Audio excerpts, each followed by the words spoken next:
Hello नमस्कार दोस्तों आप सभी लोगों का स्वागत है आपके अपने यूट्यूब चैनल में। दोस्तों आप सभी लोगों के लिए एक नया रिक्रूटमेंट लेके आया हूँ, बेहतरीन वैकेंसीज लेके आ रहा हूँ CSIR की तरफ से। CSIR central electronics electrochemical research institute की तरफ से आपकी वैकेंसीज आउट हुई हैं, CERI की तरफ से खराईकोडी। ठीक है, तो यहाँ से आपकी वैकेंसीज हैं, पूरा डिटेल से डिस्कस करेंगे किस बेसिस पर आपका सिलेक्शन होने वाला है, क्या एज क्राइटेरिया है, कौन सी ब्रांच एलिजिबल है, सब कुछ मैं बताने वाला हूँ डिटेल से। देखो यार, पहले मैं एलिजिबिलिटी की बात बता देता हूँ जिससे कि आपका टाइम वेस्ट बिल्कुल भी ना हो। अगर आपने डिप्लोमा कर रखा है, BE-BTech कर रखी है, ME MTech कर रखी है, तो आप इसमें एलिजिबल हो जाते हो। ठीक है, अब मैं आपको ब्रांचेस के बाद बताता हूँ कि कौन सी ब्रांच एलिजिबल होने वाली है। तो दोस्त EC है अगर आपके पास तो आप एलिजिबल हो जाते हो, इलेक्ट्रिकल है तो आप एलिजिबल हो जाते हो, मैकेनिकल है तो आप एलिजिबल हो जाते हो, केमिकल है तो आप एलिजिबल हो जाते हो। ठीक है, और इलेक्ट्रोकेमिकल ब्रांच भी एलिजिबल है, केमिस्ट्री वाले BSc MSc वाले स्टूडेंट भी एलिजिबल होने वाले हैं। ठीक है, सिविल इंजीनियरिंग भी एलिजिबल है और डिप्लोमा है फिर भी आप एलिजिबल हो जाते हो। ठीक है, चलो डिटेल से देखते हैं क्या क्या होने वाला है, इस क्राइटेरिया वगैरह। ये वाले स्टूडेंट एलिजिबल हैं तो इतने स्टूडेंट आगे वीडियो कंटिन्यू करना है। देखो यार, अब मैं आगे बताता हूँ क्या क्या दे रखा है।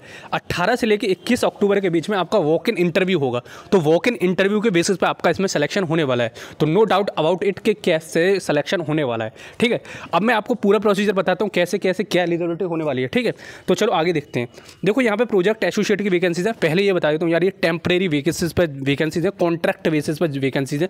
कोई 4 साल के लिए, कोई 3 साल के लिए ये होने वाला है। किसी में एक्सपीरियंस भी मांगा है, कोई फ्रेशर भी है, क्योंकि एक्सपीरियंस डिजायरेबल मांगा है तो कंपलसरी एक्सपीरियंस नहीं है तो आप फ्रेशर हो तो भी भर सकते हो, क्योंकि वॉक इन इंटरव्यू में होने वाला है।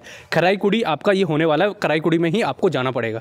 ठीक है, CSIR CECRI और खराईकोडी। ठीक है, और यहाँ पे एड्रेस वगैरह सब कुछ दे रखा है, तो वहाँ पे ही जाके आपका वॉक इन इंटरव्यू होने वाला है। MSc इन केमिस्ट्री तो आप डाल सकते हो, 2 साल का एक्सपीरियंस होना चाहिए। BE-BTech इन बायोटेक्नोलॉजी है तो भी आपके पास कोई एक्सपीरियंस तो मांगा नहीं है। जो आपका PA1 है उसमें आपका एक्सपीरियंस रिक्वायर्ड है 2 साल का। ठीक है, लेकिन प्रोजेक्ट एसोसिएट जो 1 है उसमें कोई एक्सपीरियंस नहीं मांगा है आपका। डिजायरेबल एक्सपीरियंस अगर आपके पास में है तो दैट इज़ वेरी गुड, अगर नहीं है फिर भी आप भर सकते हो फ्रेशर कैंडिडेट। ठीक है, अब देखो मैं आगे बताता हूँ। प्रोजेक्ट एसोसिएट 1 25,000 पर मंथ आपको सैलरी मिलेगी, या HRA के साथ में HRA अलग मिलेगा उसमें। ठीक है, MSc केमिस्ट्री में 35 साल एज होनी चाहिए। डिज़ायरेबल एक्सपीरियंस यहाँ देख लो ध्यान से, ये डिज़ायरेबल लिखा हुआ है, यानी कि कंपलसरी एक्सपीरियंस नहीं है। अगर आपके पास फ्रेशर हो तो भी आप भर सकते हो। ठीक है, आई थिंक ये क्लियर हो चुका है आपको।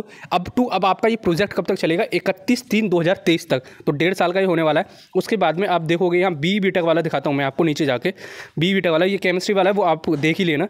अब देखो यहाँ पे देखो, प्रोजेक्ट एसोसिएट पोजीशन 1 एक वैकेंसी से 31,000 पर मंथ आपको सैलरी मिलेगी, अगर आपका गेट क्वालिफाइड है तो। अगर आपका गेट क्वालिफाइड नहीं है, डाउट नहीं है, कोई बात नहीं, कोई दिक्कत नहीं है, 25,000 पर मंथ आपको सैलरी देखने को मिल जाएगी। अगर गेट क्वालिफाइड होगा तो 31, अगर गेट क्वालिफाइड नहीं होगा तो 25। ठीक है, BE-BTech EC में होगा, मतलब ट्रिपल में और ECE में 35 साल एज लिमिट है, 2 साल का एक्सपीरियंस डिज़ायरेबल है, ऐसा नहीं कंपलसरी है, और अप टू 25 तक आपका चलने वाला है ये। ऐसे ही फिर यहाँ पे केमिकल में देखोगे, केमिकल में भी ऐसे ही दे रखा है।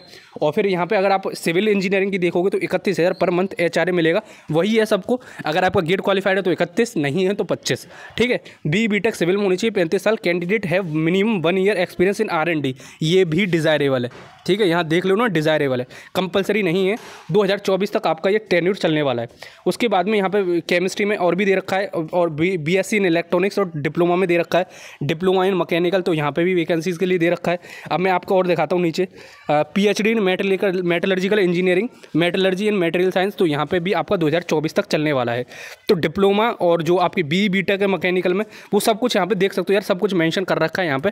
और एक बार भरने से पहले इस नोटिफिकेशन को ज़रूर पढ़ लेना, जिससे कि आपको कोई डाउट ना हो। और एलिजिबिलिटी मैं यहाँ दिखा देता हूँ, यहाँ पे इन्होंने पहले ही मेंशन कर रखा है कि BE-BTech आपके पास में केमिकल इलेक्ट्रोकेमिकल, डिप्लोमा मैकेनिकल, तो मैकेनिकल वाले जो स्टूडेंट हैं वो केवल डिप्लोमा वाले एलिजिबल हैं। BE-BTech वाले BE-BTech वाले जो मैकेनिकल के स्टूडेंट हैं वो इसमें एलिजिबल नहीं है।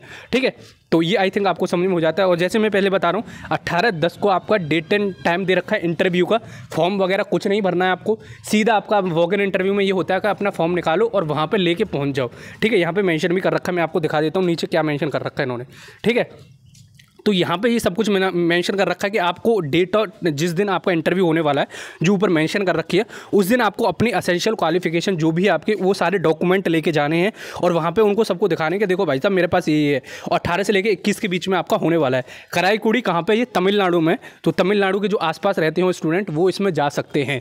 ठीक है, वैकेंसीज अच्छी है, सैलरी अच्छी है, तो आई थिंक आपको जो भी एलिजिबल है और जो भी इंटरेस्टेड स्टूडेंट है वो जा सकते हो। मेरा काम आपको एप्लीकेशन बताना है। ठीक है, तो आपको समझ में आ रहा रहा होगा, ये परमानेंट वैकेंसीज नहीं है, कॉन्ट्रैक्ट बेसिस पर वैकेंसीज निकली हैं। ठीक है, चलो फिर मिलते हैं अगली वीडियो में, जब तक के लिए जय हिंद जय भारत।